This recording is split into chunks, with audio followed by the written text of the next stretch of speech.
नमस्कार मित्रों, astro adviser में आपका एक बार फिर से स्वागत है।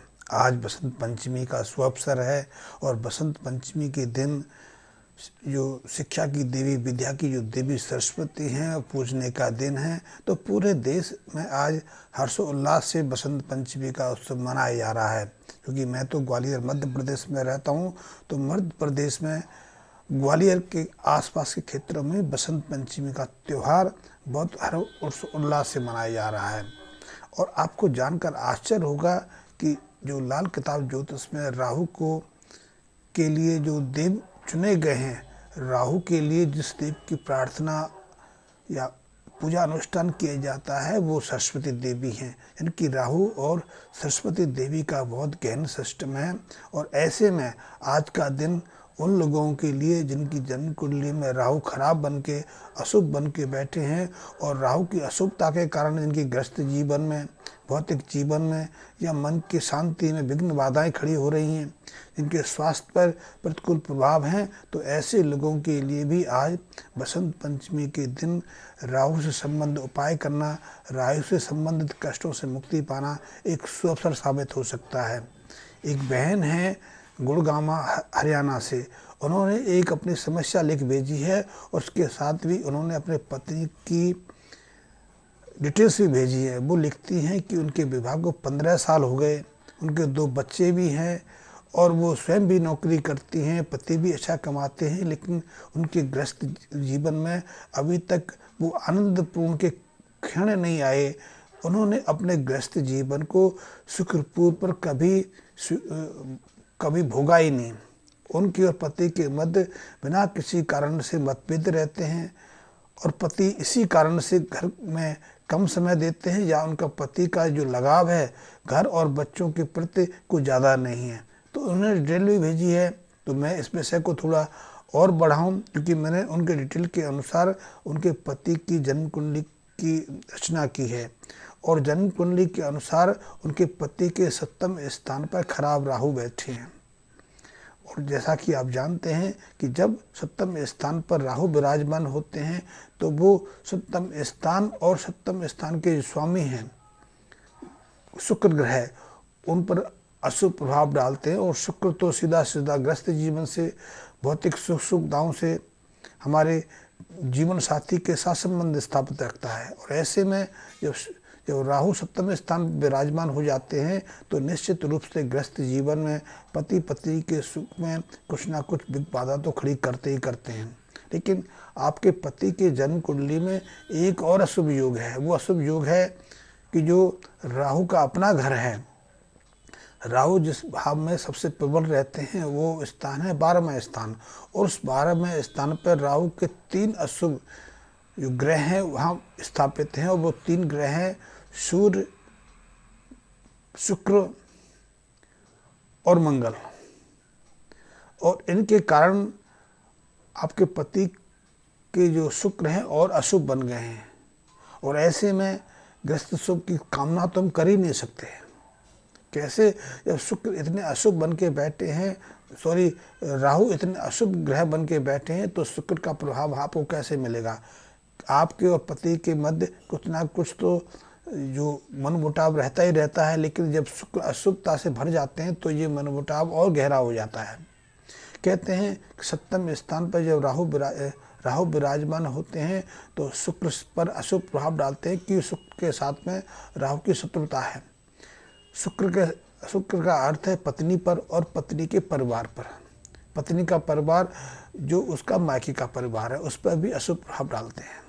और ऐसे में पति पत्नी के मध्य सामंजस्य ना रहना, मनमुटाव रहना, एक दूसरे का निकट नहीं आना, ऐसे में शारीरिक संबंध तो बनते हैं, संतान तो होती है, लेकिन उनके मधुर संबंधों की शुरुआत नहीं होती है।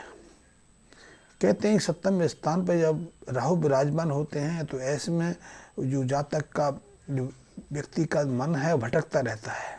और ऐसे में शुक्र की अशुभता और बढ़ जाए तो ऐसे व्यक्ति के अन्य स्त्रियों के साथ भी संबंध बन जाते हैं और इसीलिए वो बाहर ज़्यादा खुश रहता है, घर में कम अपने को संबंध स्थापित कर पाता है, घर के अंदर अपने को कम स्थापित कर पाता है। यदि ऐसे व्यक्ति को शराब आदि का चस्का पड़ जाए, शराब आदि का सेवन करने लग जाए, रात्रि ज़्यादा समय व्यतीत बाहर करने लग जाए, रात्रि को क्लब आदि जाने लग जाए या मांस मच्छी आदि का सेवन करने लग जाए, तो निश्चित रूप से उनके जो संबंध हैं उनमें एक रूपता नहीं आ पाती। कभी कभी तो क्योंकि शुक्र का जो समय है वो 21वां वर्ष माना गया है, और 21वें वर्ष में यदि ऐसे जातक का विवाह काय हो जाए तो निश्चित रूप से उनमें तलाक होकर रहता है। वो एक दूसरे के साथ रहने में ज़्यादा संतुष्ट नहीं रहते, उनके मन मुताब लड़ाई झगड़े कलेश इतनी सीमा तक बढ़ जाते हैं कि वो एक दूसरे से पृथक होना ही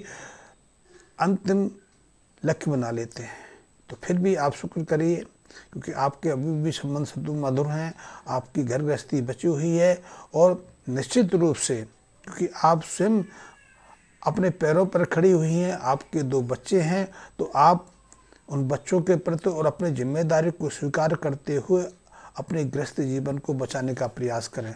और ऐसे में यदि आप लाल किताब संबंधी कुछ उपायों को नियमित रूप से अपने जीवन में अपनाएंगे तो निश्चित रूप से आपके जीवन में कुछ ना कुछ सुख तो मिल ही जाएगा। आपका गृहस्थ जीवन ऐसी तरह से सुचारू रूप पर बिना किसी विघ्न बाधा या कष्टों के आगे बढ़ता रहेगा। आपके बच्चे जवान होंगे, बड़े होंगे, तो निश्चित रूप से आपको यही घर स्वर्ग जैसा प्रतीत होने लग जाएगा। तो उसके लिए सबसे पहले तो एक काम करें कि आप प्रत्येक दिन प्रातःकाल नहा धो के, जैसे कि मंदिर जाते हैं, यदि किसी मंदिर के प्रांगण में बड़ का पेड़ है, यदि किसी बाग बगीचे में बड़ का पेड़ है, तो उस बड़ के पेड़ पर दूध और पानी से उसकी जड़ को संचित करें, यानी कि बड़ के पेड़ पर दूध पानी चढ़ाएं, और उसके आसपास जो मिट्टी गीली हो जाती है उस मिट्टी का अपने माथे पर नियमित रूप से तिलक लगाते रहें।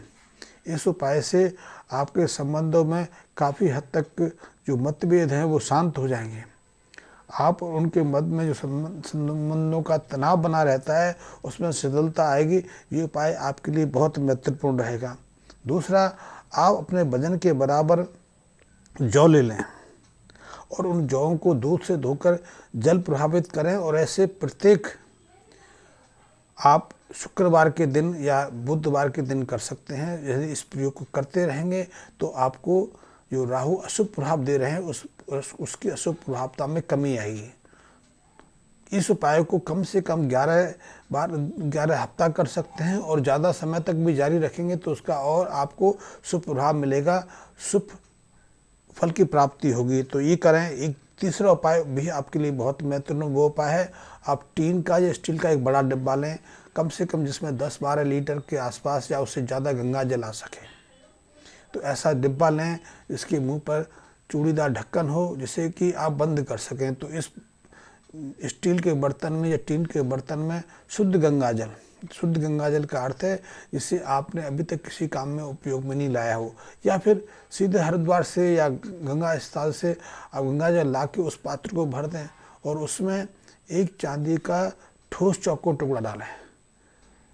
चौकोर टुकड़े का ठोस का अर्थ है कि पतरी ना हो, कुछ ना कुछ वजन हो, और यदि उसका वजन 21 ग्राम के आसपास हो जाए तो ये आपके लिए बहुत अनुपम प्रयोग साबित होगा। तो ऐसे चांदी के टुकड़े को उस गंगा जल में डाल के उसके ढक्कन को अच्छे से बंद कर दें ताकि गंगा जल उससे रिसे ना। गंगा जल का जो बाष्पीकरण है वो धीमा रहे, और इस गंगा जल युक्त पात्र को आप अपने घर में किसी भी ऐसे स्थान पर रख सकते हैं अशुद्ध हाथों से उसका स्पर्श ना हो, वो लुढ़के ना, गिरे ना, और इस उपाय से भी आपके संबंधों में मधुरता आएगी। ये 3 उपाय आप करें। इसके अलावा आप तत्काल अपने संबंधों की कटुता को दूर करना चाहती हैं तो शुक्र पर जो राहु का अशुभ प्रभाव है उसके लिए आप 4 बोतल शराब की लें। बड़ी बोतल नहीं, पौवा वगैरह होते हैं, ऐसी आप शराब की बोतल ले सकते हैं, और ऐसी शराब की बोतलों को लेके संध्या के समय किसी जले स्थान पर, नदी का किनारा हो सकता है, नाले का किनारा हो सकता है, तालाब हो सकता है, वहाँ जाके उस शराब की बोतल को उस गंगा जल में खाली करें। इस उपाय से राहु की अशुभता में मृदुता आती है, राहु की जो कुटिलता है, राहु के जो अशुभ प्रभाव हैं उसमें कमी आती है और फिर जो ग्रस्त जीवन के सुख हैं आपको सहजता से मिलने लग जाते हैं। ये उपाय ऐसे उपाय हैं जिनसे आपके जीवन में बहुत कुछ बदलाव आ सकता है। आपने यदि ग्रस्त जीवन का सुख नहीं भोगा है तो आप देखेंगे इन उपायों को आप जैसे जैसे करते चले जाएंगे, आपके जीवन में या आपके पति पत्नी के मध्य के जीवन में एक बदलाव आने को आप स्वयं नोटिस करेंगे और इससे पति के स्वभाव में बदलाव आएगा। आपको लगेगा कि जैसे कि आपके पुराने समय लौट आए, जो समय आपने विवाह के समय अनुभव किए होंगे। इससे रोमांच भी बढ़ेगा, एक दूसरे के प्रति समर्पण, विश्वास, एक आत्मीयता का भाव बढ़ेगा। और इन उपायों के माध्यम से सप्तम स्थान पर जो राहु विराजमान होते हैं, उस राहु के अशुभ प्रभाव में बहुत तेजी से गिरावट आती है। ये ऐसे लाल किताब संबंधी उपाय